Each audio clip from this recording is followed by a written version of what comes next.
Welcome back. ಇದು Chikkamagaluru ಟ್ರಿಪ್ನ second day. ನಾನು ಈ ದಿನ ಮೊದಲು ಹೋಗಿದ್ದೆ ಮುಳ್ಳಯ್ಯನಗಿರಿ ಪೀಕ್ ನೋಡಲಿಕ್ಕೆ. ಬೆಳಿಗ್ಗೆ 7 ಗಂಟೆಗೆಲ್ಲ ರೆಡಿಯಾಗಿ ಹೊರಟೆ. ಕರ್ನಾಟಕದ ಅತಿ ಎತ್ತರವಾದ ಪೀಕ್ಗೆ ನಾನಿವತ್ತು ಹೋಗ್ತಾ ಇದ್ದೀನಿ ಅಂತ ಫುಲ್ ಎಕ್ಸೈಟ್ ಆಗಿದ್ದೆ ನಾನಂತೂ. ಸ್ಟಾರ್ಟಿಂಗಲ್ಲಿ ಇಷ್ಟೊಂದು ಮಂಜಿರಲಿಲ್ಲ. ಪೀಕ್ ಹತ್ತಾ ಮಂಜು ಜಾಸ್ತಿ ಆಗ್ತಾನೆ ಹೋಯಿತು.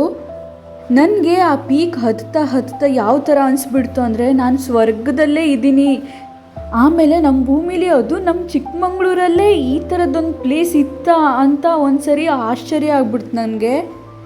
ಒಬ್ರೊಬ್ರು ಇರ್ತಾರೆ ದುಡ್ಡು ಅಂತ ಕೂಡಿಟ್ಟು ಮಕ್ಕಳಿಗೆ ಮೊಮ್ಮಕ್ಕಳಿಗೆ ಮಾಡಿರ್ತಾರೆ. ಅವ್ರು ಮಾತ್ರ ಅವ್ರ ಜೀವನದಲ್ಲಿ ಇದನ್ನೆಲ್ಲ ಮಿಸ್ ಮಾಡ್ಕೊಂಡಿರ್ತಾರೆ. ಈ ವಿಡಿಯೋ ಯಾರೆಲ್ಲ ನೋಡ್ತಿದ್ದೀರಾ ನಿಮಗೆ ನನ್ನ ಕಡೆಯಿಂದ ಹೇಳೋದಿಷ್ಟೇ, ಜೀವನ ತುಂಬ ಚಿಕ್ಕದ್ದು. ದುಡ್ಡನ್ನು ಜಾಸ್ತಿ ಕೂಡಿಡ್ಲಿಕ್ಕೆ ಹೋಗಬೇಡಿ. ಇಂಥ ಒಳ್ಳೊಳ್ಳೆ ಪ್ಲೇಸಿಗೆ ವಿಸಿಟ್ ಮಾಡಿ ಆಮೇಲೆ ಏನು ಬೇಕೋ ಅದನ್ನು ತಿಂದು ಎಂಜಾಯ್ ಮಾಡಿಕೊಂಡು ಚೆನ್ನಾಗಿರಿ ಅಷ್ಟೇ. ಈ ಪೀಕ್ ಎಂಡಲ್ಲಿ ಮುಳ್ಳಪ್ಪ ಸ್ವಾಮಿ ದೇವಸ್ಥಾನ ಇದೆ, ಅದಕ್ಕೆ ಈ ಬೆಟ್ಟಕ್ಕೆ ಮುಳ್ಳಯ್ಯನಗಿರಿ ಅಂತ ಹೆಸರು ಬಂದಿರೋದು. ನಾನು ಪೀಕ್ ಹತ್ತಾ ಇರುವಾಗಲೇ ಮಳೆ ಬರಲಿಕ್ಕೂ ಸ್ಟಾರ್ಟ್ ಆಯಿತು. ನನಗಂತೂ ಮಳೆ ಬೀಳ್ತಿದ್ಯೋ ಹಿಮ ಬೀಳ್ತಿದ್ಯೋ ಅಂತಲೇ ಗೊತ್ತಾಗಲಿಲ್ಲ, ಯಾಕಂದರೆ ಅಷ್ಟು ಕೋಲ್ಡ್ ಇತ್ತು.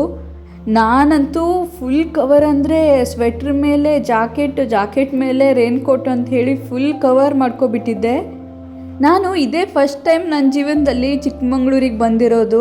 ನಾನು ವಿಡಿಯೋನಲ್ಲಿ ಫೋಟೋನಲ್ಲಿ ಮತ್ತು ಕೆಲವೊಬ್ಬರು ಕೇಳಿದ್ದೆ ಚಿಕ್ಕಮಂಗ್ಳೂರು ತುಂಬ ಚೆನ್ನಾಗಿದೆ ಅಂತ. ನನ್ನ ಇಮ್ಯಾಜಿನೇಷನ್ಗಿಂತ ತುಂಬಾ ಚೆನ್ನಾಗಿತ್ತು. ನೀವು ಎಷ್ಟೇ ವಿಡಿಯೋ ನೋಡಿರ್ಬೋದು, ಆದರೆ ಇಲ್ಲಿ ವಾತಾವರಣ, ಗಾಳಿ, ಚಳಿ ಅದನ್ನೆಲ್ಲ ನೀವು ಫೀಲ್ ಮಾಡಬೇಕು ಅಂದರೆ ಇದೇ ಪ್ಲೇಸ್ಗೆ ಬರಬೇಕು. ಒಮ್ಮೆ ಆದರೂ ನೀವೆಲ್ಲ ಇಲ್ಲಿ ಬರಲೇಬೇಕು. ಬಜೆಟ್ ಫ್ರೆಂಡ್ಲಿ ಟ್ರಿಪ್, ಯಾಕಂದರೆ ಕರ್ನಾಟಕದಲ್ಲೇ ಇರೋದ್ರಿಂದ ಖರ್ಚು ಕೂಡ ಕಡಿಮೆ. ಈ ಪೀಕ್ನ ಮುಗಿಸಿ ನಾನು ನೆಕ್ಸ್ಟ್ ಹೋಗಿದ್ದೆ ಬಾಬಾ ಬುಡನ್ಗಿರಿಗೆ. ಈ ಪ್ಲೇಸ್ಗೆ ನೀವು ಫ್ಯಾಮಿಲಿ ಸಮೇತ ಆರಾಮಾಗಿ ಬರ್ಬೋದು, ಯಾಕಂದರೆ ಇಲ್ಲಿ ವೆಹಿಕಲ್ ಈ ಬೆಟ್ಟದ ತುದಿವರೆಗೂ ಬರುತ್ತೆ. ನಾನು ಹೋದಾಗ ಮಳೆ ನಿಂತಿತ್ತು, ಆದರೆ ಮೋಡಗಳು ಮಾತ್ರ ನನ್ನ ಕಣ್ಮುಂದೆನೇ ಓಡಾಡ್ತಾ ಇತ್ತು. ಒಂದು ಸರಿ ಫುಲ್ ಕ್ಲಿಯರ್ ಆದರೆ ಒಂದು ಸರಿ ಫುಲ್ ಮೋಡಗಳಿಂದ ಬೆಟ್ಟ ತುಂಬಿಕೊಂಡಿರ್ತಿತ್ತು. ನಾನು ನಡ್ಕೊಂಡು ಹೋಗ್ತಾ ಇದ್ದರೆ ನನ್ನ ಹಿಂದ್ಗಡೆನೇ ಮೋಡಗಳು ಬರ್ತಾ ಇದೆ ಅನ್ನೋ ಥರ ನನಗೆ ಅನಿಸ್ತಾ ಇತ್ತು. ನೋಡ್ತಾನೆ ಕ್ಲಿಯರ್ ಇರುವಂತಹ ಬೆಟ್ಟ ಮಂಜಿನಿಂದ ತುಂಬ್ತಾ ಹೋಗುತ್ತೆ. ಆಮೇಲೆ ಐಸ್ ಕ್ಯಾಂಡಿ ಕರಗದ ಹಾಗೆ ಮಂಜೆಲ್ಲ ಒಮ್ಮೆಗೆ ಕರಗಿ ಮತ್ತೆ ಊರು ಕಾಣಿಸೋಕೆ ಶುರುವಾಗುತ್ತೆ. ಇಲ್ಲಿಂದ ನೋಡಿದರೆ ಫುಲ್ ಚಿಕ್ಕಮಂಗ್ಳೂರೇ ಕಾಣಿಸುತ್ತೆ. ಫುಲ್ ಗ್ರೀನರಿ ಅಂದರೆ ಗ್ರೀನರಿ. ಮತ್ತು ನನಗಂತೂ ಯಾರೋ ಈ ಗುಡ್ಡಗಳನ್ನೆಲ್ಲ ಕಲರ್ ಮಾಡಿದ್ದಾರೆ ಅಂತ ಅನಿಸ್ತಾ ಇತ್ತು. ಬೆಟ್ಟದ ತುದಿಯಲ್ಲಿ ನಿಂತಾಗ ನನಗನ್ಸಿದ್ದು ಒಂದೇ, ಇಷ್ಟು ದೊಡ್ಡ ಪ್ರಪಂಚದಲ್ಲಿ ನಾನು ಎಷ್ಟು ಸಣ್ಣ ಜೀವಿ, ಮತ್ತು ನನ್ನ ಸಮಸ್ಯೆಗಳು ತೊಂದರೆಗಳೇ ಅಲ್ಲ ಅಂತ ಅನಿಸ್ಬಿಡ್ತು. ಯಾರಾದರೂ ಡಿಪ್ರೆಷನ್ನಲ್ಲಿ ಇದ್ದರೆ ಅವರಿಗೆ ಈ ಪ್ಲೇಸಿಗೆ ಕರ್ಕೊಂಡು ಹೋಗಿ, ಪ್ಲೇಸೇ ಅವರನ್ನು ಗುಣ ಮಾಡಿ ಕಳಿಸುತ್ತೆ, ಅಷ್ಟು ಚೆನ್ನಾಗಿದೆ. ಇಲ್ಲಿಂದ ನಾನು ನೆಕ್ಸ್ಟ್ ಹೋಗಿದ್ದೆ ಅಬ್ಬೆ ಫಾಲ್ಸ್ಗೆ. ಇದು ಅಂಡರ್ ರೇಟೆಡ್ ಫಾಲ್ಸ್, ಸ್ವಲ್ಪ ಒಳಗಡೆ ಆಗುತ್ತೆ, ಯಾರಿಗೂ ಅಷ್ಟೊಂದೇನು ಗೊತ್ತಿಲ್ಲ. ಫಾಲ್ಸ್ನ ಹುಡ್ಕೊಂಡು ಹೋದೆ, ಆದರೆ ರೋಡೇ ಎಂಡ್ ಆಗಿಬಿಡ್ತು. ಯಾವ ರೋಡಲ್ಲಿ ಹೇಗೆ ಹೋಗಬೇಕು ಫಾಲ್ಸ್ ಹತ್ರ ಅಂತ ಗೊತ್ತಾಗದೇ ಇದ್ದಾಗ ಫಾಲ್ಸ್ನ ನೀರಿನ ಶಬ್ದ ಯಾವ ಕಡೆ ಬರ್ತಾ ಇದೆ ಆ ಕಡೆನೇ ಹೋದೆ. ಹೋಗ್ತಾ ದಾರಿನಲ್ಲಿ ಒಂದು ಸಣ್ಣ ಗುಡಿ ಸಿಕ್ತು. ಆ ಗುಡಿಗೆ ಕೈ ಮುಗಿದು ಮುಂದೆ ಸಾಗ್ತಾ ಹೋದೆ. ಹೋಗೋ ದಾರಿನಲ್ಲಿ ನನಗೆ ತುಂಬ ವೆರೈಟಿ ಗಿಡ ಕಾಣಿಸಿದ್ವು. ಅದರಲ್ಲಿ ಈ ಗಿಡ ಅಂತೂ ನೋಡಿ, ಹಸಿರು ಎಲೆದ ಮೇಲೆ ಯಾರೋ ಬಂದು ವೈಟ್ ಕಲರ್ ಪೇಂಟ್ನ ಹಾಕಿ ಹೋದ ಹಾಗಿದೆ. ಇದೊಂಥರ ಚೆನ್ನಾಗಿದೆ. ಎಲ್ಲರಿಗೂ ಗೊತ್ತಿರೋ ಫಾಲ್ಸ್ ಅಂದರೆ ತುಂಬ ಜನ ಬರ್ತಾರೆ ಮತ್ತು ವೆಹಿಕಲ್ ಸೌಂಡೆಲ್ಲ ಇರುತ್ತೆ. ಇದಾದರೆ ರೋಡೇ ಇಲ್ಲ, ನಾವೇ ಹುಡ್ಕೊಂಡು ಹೋಗಬೇಕು. ಫಾಲ್ಸ್ನ ಹುಡುಕ್ತಾ ನನಗೆ ಟ್ರೆಕ್ಕಿಂಗ್ ಅನುಭವನೂ ಆಯಿತು. ನಾನು ಇನ್ನೂವರೆಗೂ ಯಾವ ಟ್ರೆಕ್ಕಿಂಗಿಗೂ ಹೋಗಿರಲಿಲ್ಲ.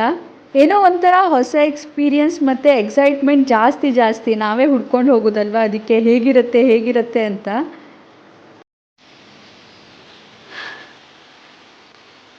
ನೋಡಿ,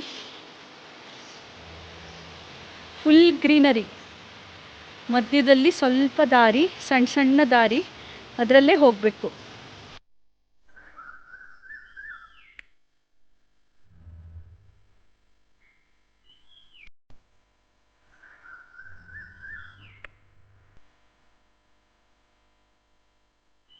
ಇಂಥ ಮಧ್ಯ ಕಾಡಲ್ಲೂ ಕಾಫಿ ಗಿಡ ಇದೆ. ಕಾಫಿ ಗಿಡ, ಕಾಫಿ ಬೀಜ.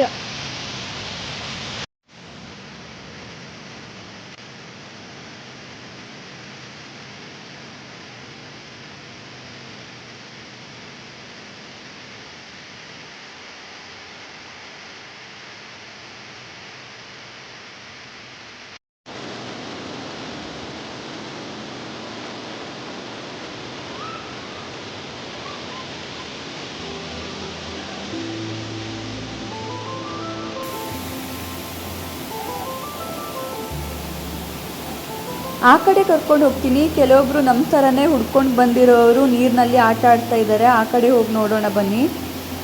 ಅಂತೂ ಇಂತೂ ನಾನು ಅಷ್ಟು ಕಷ್ಟಪಟ್ಟು ಹತ್ಕೊಂಡು ಹುಡ್ಕೊಂಡು ಬಂದಿದ್ದಕ್ಕೂ ಸಾರ್ಥಕ ಆಯಿತು. ಒಂಥರ ಪ್ರೈವೇಟ್ ಫಾಲ್ಸ್ ಥರ ಫೀಲ್ ಕೊಡ್ತಾ ಇದೆ. ಯಾರೂ ಇಲ್ಲ ಅಲ್ವಾ, ಜನ ಜಾಸ್ತಿ.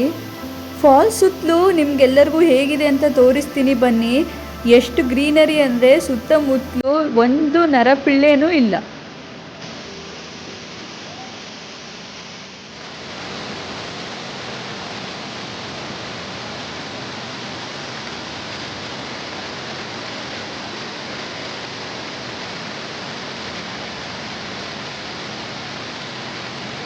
ನನಗೆ ನೀರಂದರೆ ಸ್ವಲ್ಪ ಭಯನೇ. ಈ ಫಾಲ್ಸಿಗೆ ಮಾತ್ರ ಆರಾಮ್ ಭಯನೆಲ್ಲ ಓಡಿಸಿ ಬರ್ಬೋದು. ತುಂಬ ಆಳ ಏನಿಲ್ಲ, ಆರಾಮಾಗಿ ನೀರಲ್ಲಿ ಇಳಿದು ಫಾಲ್ಸ್ ಕೆಳಗಡೆ ಕೂತ್ಕೊಂಡು ಸ್ನಾನ ಮಾಡ್ಬೋದು. ಆದರೆ ನಾನು ಸ್ನಾನ ಮಾಡ್ಲಿಕ್ಕೆ ಹೋಗಲಿಲ್ಲ, ಯಾಕಂದರೆ ನಾನು ಎಕ್ಸ್ಟ್ರಾ ಯಾವುದು ಬಟ್ಟೆನ ತಗೊಂಡು ಹೋಗಿರಲಿಲ್ಲ. ನನಗೆ ಗೊತ್ತಿರಲಿಲ್ಲ ಇಷ್ಟು ಚೆನ್ನಾಗಿದೆ ಅಂತ. ಮತ್ತೇನಂದರೆ ಗರ್ಲ್ಸಿಗೆ ಸ್ವಲ್ಪ ನೀವು ಬಂದರೂ ಕೂಡ ಡ್ರೆಸ್ ಎಲ್ಲ ಚೇಂಜ್ ಮಾಡಲಿಕ್ಕೆ ವ್ಯವಸ್ಥೆ ಎಲ್ಲ ಏನೂ ಇಲ್ಲ. ಬಾಯ್ಸಿಗಾದರೆ ಮಸ್ತ್ ಬಿಡಿ, ಅವರು ಹೇಗಾದರೂ ಅಡ್ಜಸ್ಟ್ ಮಾಡ್ಕೋತಾರೆ.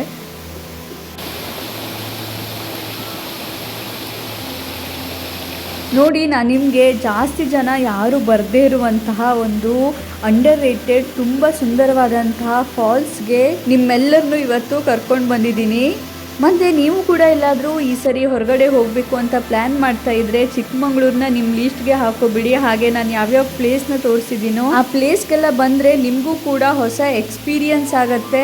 ಅದ್ರ ಜೊತೆಗೆ ನಿಮ್ಮ ಜೀವನದಲ್ಲೇ ಮರೆಯೋಕ್ಕಾಗದೇ ಇರುವಂತಹ ಒಂದು ಒಳ್ಳೆಯ ಅನುಭವ ಕೂಡ ನೀವು ಪಡ್ಕೊಂಡು ಹೋಗ್ತೀರಾ, ಅದಕ್ಕೆ ನಾನು ಗ್ಯಾರಂಟಿ.